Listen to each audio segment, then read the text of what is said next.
है और अब बात करते हैं फर्जी रिपोर्ट के फर्जीवाड़े की। दरअसल राजधानी पटना में एक बड़ा जो खुलासा है वो हुआ है कि किस तरीके से कोरोना जांच की जो गलत रिपोर्ट है, फर्जी रिपोर्ट है, वो तैयार की जा रही है। और इस पूरे मसले को लेकर के जब जिला प्रशासन को ये जानकारी मिली तो पटना के डीएम के नेतृत्व में एक जो टीम है वो गठित की गई। और ये जब टीम पूरी सच्चाई को जाननी चाहिए तो कई बड़े जो खुलासे हैं वो किए गए। कई जो डायग्नोस्टिक सेंटर को जो है वो सील कर दिया गया और पूरा जो एक नेटवर्क है उसके बारे में जानकारी मिली है। इस पूरी खबर पर मरगूब हमारे साथ जुड़ेंगे। मरगूब से जानेंगे कि किस तरीके से जो फर्जी रिपोर्ट है मरगूब वो बनाई जा रही है और इन फर्जी रिपोर्टों का किस तरीके से जो इस्तेमाल है वो किया जा रहा है, क्योंकि कोरोना एक गंभीर बीमारी है और इसकी रिपोर्ट अगर आप पॉजिटिव होते हैं, निगेटिव दे दी जाती है तो इसका बहुत ज्यादा असर पड़ सकता है। आप उसका प्रसार कर सकते हैं। किस तरीके से ये फर्जी काम चल रहा था? देखिए, इसकी शुरुआत हुई थी तब जब सबसे पहले इस कशिश न्यूज़ ने ही खबर चलाई थी और हमारे सहयोगी सुनील हमारे साथ थे। पटना एयरपोर्ट पर निदेशक ने एक चिट्ठी लिखी थी डीएम को कि एयरलाइंस प्रबंधन के एक सूचना के आधार पर ये बात सामने आई है कि कई ऐसे लोग हैं जो संक्रमित राज्य से पटना आ रहे हैं और पटना से बाहर जो आ रहे हैं उनकी आरटीपीसीआर जो रिपोर्ट है वो फर्जी है। उसके बाद डीएम ने 6 सदस्यीय टीम बनाई। पिछले 7 दिनों से टीम लगातार एयरपोर्ट पर लगी थी। इसी दौरान टीम को एक लीड्स मिली। वो लीड ये थी कि प्लाज्मा डायग्नोसिस्ट है, वहाँ से कुछ मामला गड़बड़ है।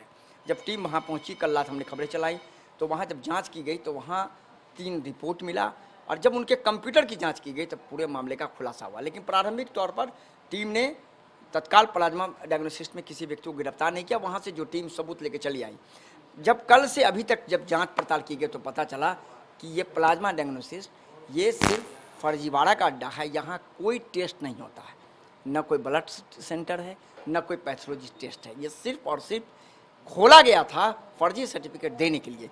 उस आधार पर तत्काल आज 2:30 बजे दिन में डीएम की विशेष टीम पहुंची, सील कर दिया गया। अभी तक 4 की गिरफ्तारी हुई है और फिलहाल इस पूरे मामले में एफआईआर दर्ज हुआ है। 6 डायग्नोसिस सेंटर पटना के संदेह के घेरे में हैं। उन पर किसी भी समय सबूत जैसे ही मिलेगा उस पर छापेमारी पुलिस करेगी, जिला प्रशासन की टीम करेगी। ये एक पूरा मामला है। इस पूरे मामले में एक महत्वपूर्ण अपडेट यह है कि हाल के दिनों में जिन लोगों ने फर्जी सर्टिफिकेट का उपयोग किया है, एयरलाइंस प्रबंधन से उनके लिस्ट मंगाए जा रहे हैं और अगर उनको बुलाया जाएगा और उनके फर्जी सर्टिफिकेट को व्हाट्सएप पर मंगा रही है प्रशासन, और अगर उनका फर्जी निकला उनके खिलाफ भी आईपीसी की गंभीर धारा, मिनिस्ट्री ऑफ होम का जो कोविड प्रोटोकॉल का एक्ट है, डिजास्टर मैनेजमेंट का जो एक्ट है, उस एक्ट के तहत राहुल जी कार्रवाई होगी। पैथोलॉजी सेंटर तो नहीं बचेंगे, जिन लोगों ने यूज़ किया वो भी नहीं बचेंगे, कार्रवाई होगी। और आने वाले दिन में एक बड़े रैकेट का खुलासा होने जा रहा है। खुलासा तो हो चुका है, 2 से 3 हज़ार रुपये में ये पूरा फर्जी रैकेट बनाया जाए। और मैं एक महत्वपूर्ण जानकारी दे दूँ, पटना में सिर्फ 10 से 12 ऐसे सेंटर हैं जिसको मिनिस्ट्री ऑफ हेल्थ ने आईसीएमआर जो गाइडलाइन है उसके तहत उनको टेस्ट करने की इजाज़त दी है। इनको तो टेस्ट करने की इजाज़त भी नहीं है और ये पैथोलॉजी सेंटर है ही नहीं। यहाँ तो कोई टेस्ट ही नहीं होता। ये सिर्फ बनाया गया था, कंप्यूटर रख दिया गया था और सिर्फ लोग आते थे, दलाल आते थे, 3000 रुपये देते थे। राहुल का नाम है, कोई दिक्कत नहीं है, राहुल को तुरंत सर्टिफिकेट मिल जाएगा, वो नेगेटिव है वो चले जाएंगे। एयरपोर्ट पर चूंकि इस बात की जानकारी थी नहीं, कोई लिस्टिंग नहीं था, वहाँ कोई जांच का कोई इलेक्ट्रॉनिक साधन नहीं था, तो इसीलिए आराम है। लेकिन ये पकड़ में कब आया, जब किसी व्यक्ति के बारे में पता चला कि वो गुवाहाटी में है और पटना में उसका आरटीपीसीआर टेस्ट हो गया। उसके मोबाइल पर जब मैसेज गया तब उसे पता चला कि अरे भाई हम तो गए ही नहीं पटना, हमारा टेस्ट कैसे हुआ। तब इस पूरे मामले की जानकारी एयरपोर्ट जब वहाँ से रिपोर्ट पकड़ी गई एयरपोर्ट में, उसकी जांच की तो पता चला कि ये प्लाज्मा डायग्नोसिस से लिया गया था। एक बड़ा खुलासा होने जा रहा है और आने वाले दिनों में एक बड़े रैकेट का खुलासा के साथ साथ कई स्थानों पर छापेमारी की पूरी संभावना है। चलिए, शुक्रिया बात करने के लिए। तो फर्जी रिपोर्ट का जो फर्जीवाड़ा है वो सामने आया है। बहरहाल बढ़ेंगे अगली खबर की ओर, झारखंड का रुख करेंगे। झारखंड के मोरहाबादी मैदान की अगर बात करें तो वहां पर आंदोलन चल रहा है। जो संविदा पर पुलिसकर्मी बहाल हुए, 2500 के लगभग इनकी संख्या है। इससे पिछले साल भी जो इनका आंदोलन था वो चला था।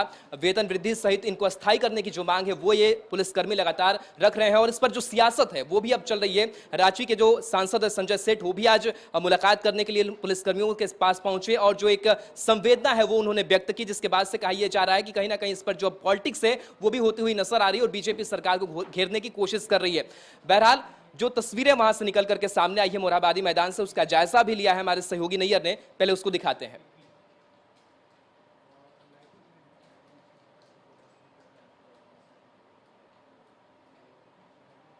है कि आप हमें जिला झारखंड सहायक पुलिस को जिला बल झारखंड पुलिस में समायोजित कर दें। आज क्या करेंगे?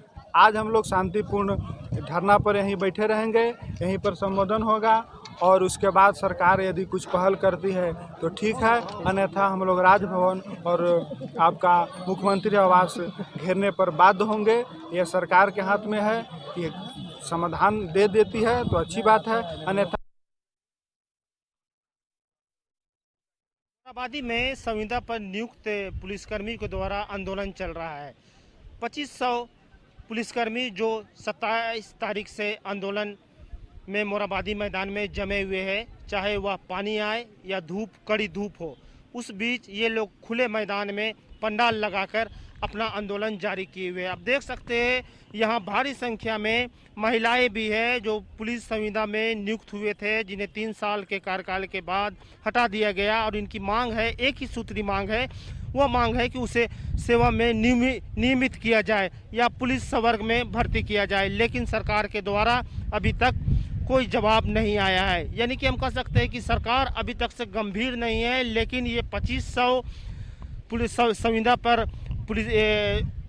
पुलिसकर्मी आंदोलन पे जमे हुए हैं।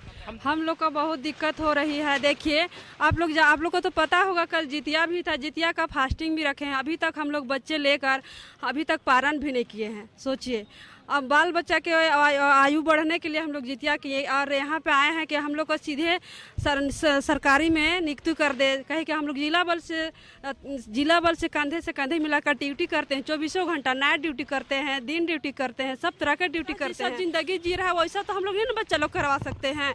बच्चे लोग का भविष्य के लिए इतना बच्चे के लिए ग्राउंड में लेकर आए हैं कि अभी तक हम लोग का कोई बात सुने ना, हेमंत सरकार सुन रही है ना कोई भी। आज कोई भी वार्ता करने के लिए बहुत हम लोग नेता मंत्री 3-3 महीना में 4-4 महीना में आते थे मिलने, कोई हम लोग से नेता मंत्री नहीं मिलते थे। और तो हम देख सकते हैं कि कितनी मुश्किलों का सामना करते हुए संविदा पर जो पुलिसकर्मी नियुक्त हुए हैं वो अपनी नियुक्ति की मांग को लेकर डटे हुए हैं। यहाँ तक कि छोटे बच्चे को भी लाके यहाँ आंदोलन में पड़े हुए हैं। उनका साफ कहना है कि बच्चे को कहाँ छोड़े, और सरकार जो का एकदम गंभीर नहीं है। अभी तक से कोई प्रतिनिधि मंडल यहाँ नहीं पहुँचा है सरकार का कि इसे जो आंदोलन कर रहे हैं संविदा पर पुलिसकर्मी कि उसे आश्वासन दे दिया जाए। पिछले बार भी आश्वासन दिया गया था मिथिलेश ठाकुर के द्वारा। उसके बाद ये लोग हर महीना कुछ प्रतिनिधि मंडल बनकर आते थे, लेकिन अभी तक से सुनवाई नहीं हुई है। अब देखना यह है कि झारखंड सरकार के द्वारा इन संविदा पुलिसकर्मियों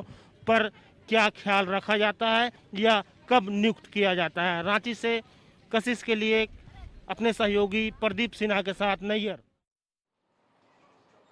तो मोरहाबादी मैदान की तस्वीर आपको दिखा रहे थे और किस तरीके से जो पुलिसकर्मियों की मांग है वो तो है ही, लेकिन इस पर जो सियासत है वो भी चल रही है। इससे पिछले साल की अगर बात करें तो पेयजल मंत्री मिथिलेश ठाकुर भी पहुंचे थे और इस बार सांसद संजय सेठ भी पहुंचे हैं। बहरहाल देखने वाली बात हुई कि इन पुलिसकर्मियों की जो मांगे हैं वो सरकार किस तरीके से पूरी करती है।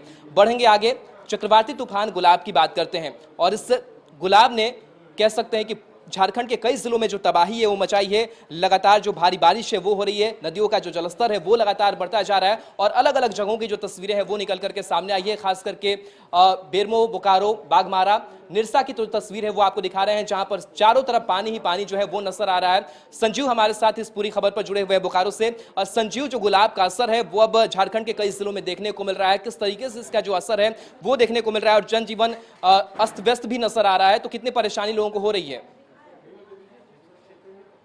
बोकारो जिला में जो है बारिश का असर पड़ा है, उसको लेकर के नगर निगम क्षेत्र में काफी असर पड़ा है। इसलिए कि जिस तरह से नगर निगम क्षेत्रों में नगर निगम के अधिकारियों ने काम नहीं किया, जिस तरह से नाली साफ नहीं करवाया, उसको लेकर के लगभग 6 फीट पानी जो है घर में घुस गई, जिसको लेकर के एक खबर मैंने भेजा है कि सीढ़ी से जो है बच्ची को 1-2 महीना की बच्ची को उतारा गया, दूध से लेकर के सीढ़ी से उतारा गया। तो कहीं न कहीं नगर निगम के अधिकारियों जो है इस पर कोई कार्रवाई नहीं की, अलर्ट होने के बावजूद भी कोई कार्रवाई नहीं की और घर में लगातार पानी घुस गया और घुसने के बाद लोग परेशान हैं। तो जिस तरह से नगर निगम या जनप्रतिनिधि या वार्ड सदस्य या जो भी अधिकारी होते हैं, कोई देखने के लिए नहीं जा सके, जिससे लेकर के लोग काफी परेशान हैं और अभी तक अपने रिश्तेदारों को फोन करके अपने घर से निकल करके दूसरे घर में शिफ्ट कर रहे हैं। तो कहीं ना कहीं चक्रवाती तूफान जो आया है उसको लेकर के बोकारो जिला में काफी प्रभावित किया गया। जी राहुल। चलिए, बहुत बहुत शुक्रिया संजीव तमाम जानकारी के लिए। तो लोगों की परेशानियां काफी ज्यादा बढ़ गई है, इस समय लोगों की उम्मीदें भी बढ़ गई हैं कि सरकार जो है वो मदद करे, राहत पहुंचाए, लेकिन फिलहाल जो जनजीवन है वो अस्त व्यस्त नजर आ रहा है। फिलहाल न्यूज रूम लाइव में इतना ही। दीजिए इजाजत, बन रही है कशिश न्यूज के साथ। नमस्कार।